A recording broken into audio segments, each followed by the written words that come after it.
کہ ایک بوڑھی عورت تھی جو اللہ کی بڑی برگزیدہ تھی. اللہ کے نبی حضرت نوح ان کے پاس جایا کرتے تھے. اس بوڑھی اماں کا کوئی سہارا نہ تھا.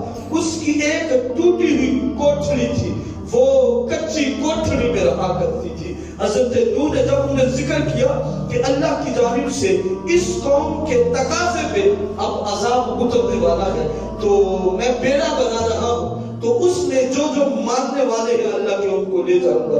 تو اس بوڑھی نے کہا تھا, اے نوح میرے بیٹے, جب تو اس کشتی کو بنا لے, اللہ کا عذاب آ جائے تو مجھے بھی ساتھ لے جانا. دیکھیں میرے رب کیسا پھر انداز اپناتا ہے اور اپنے بندوں کو کئی چیزیں دکھاتا ہے.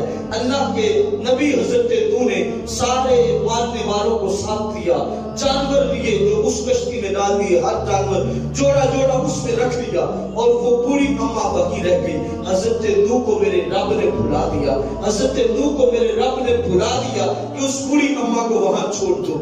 عذاب آیا تو اس وقت اللہ رب العزت کی جانب سے ہوا کیا, سارے لوگ برباد ہو گئے, سارے لوگ برباد ہو گئے. لیکن وہ بوڑھی اماں کی کلی, بوڑھی اماں کی کوٹھڑی اسی طرح برقرار رہی. بوڑھی اماں مصلی پہ بیٹھے اپنے رب کا ذکر کرتی رہی, اپنے رب کو مناتی رہی, رب کی یاد میں مشغول رہی, اللہ کی وحدانیت کے تذکرے کرتی رہی. عذاب آیا, قوم برباد ہو گئی, عذاب ختم ہو گیا, پانی ختم ہو گیا.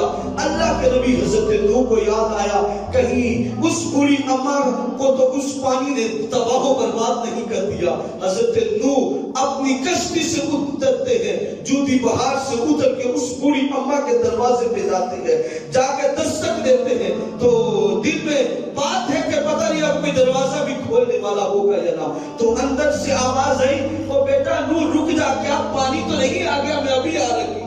اماں کی یہ آواز سن کے حضرت نوح مسکرانے لگے اور اللہ کی قدرت, اللہ کی طاقت اور قوت پہ اس کا شکر کرنے لگے.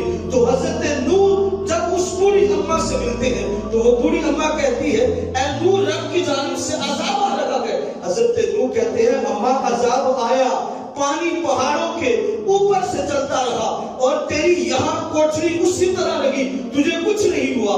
اس اماں نے کہا, قسم خدا کی اے نوح مجھے پتا بھی نہیں عذاب آیا تھا یا نہیں آیا تھا, میں تو مصلی پہ بیٹھی ہوئی اپنے رب کو یاد کر رہی تھی. کہا ماں اتنے دن عذاب رہا, سارے لوگ برباد ہو گئے. تو حضرت نوح کو اس بوڑھی اماں نے جواب کیا دیا, اس بوڑھی اماں نے جواب دیا, اے نوح میری بات سن, میں نے کچھ بھی نہیں کیا, مجھے پتا بھی نہیں عذاب آیا یا نہیں. جب میں رب کا ذکر کرتی تھی نہ مجھے بھوک لگتی تھی نہ پیاس لگتی تھی, نہ گیت و نوا میری توجہ جاتی تھی. کیوں؟ وَمَنْ يَتَوَكَّلْ عَلَى اللَّهِ فَهُوَ حَسْبُهُ, میرا توکل اللہ پہ تھا, بس میرا رب میرے لیے کافی و وافی تھا.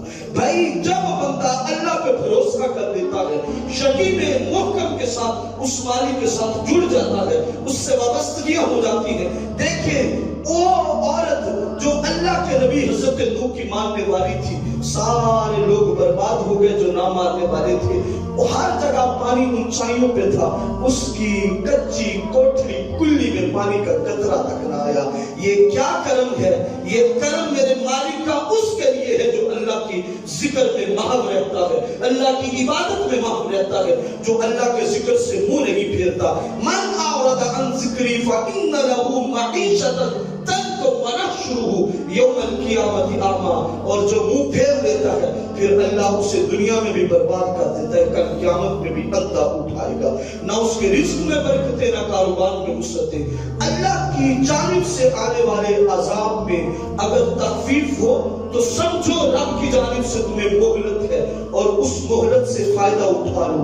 اللہ کے حضور آؤ, سر بسجود ہو, اسے منا لو, اس کی بارگاہ میں آ کے کثرت سے اس سے معافی طلب کرو, اور اسے منانے کی تبدو میں اپنی زندگی بسر کرو.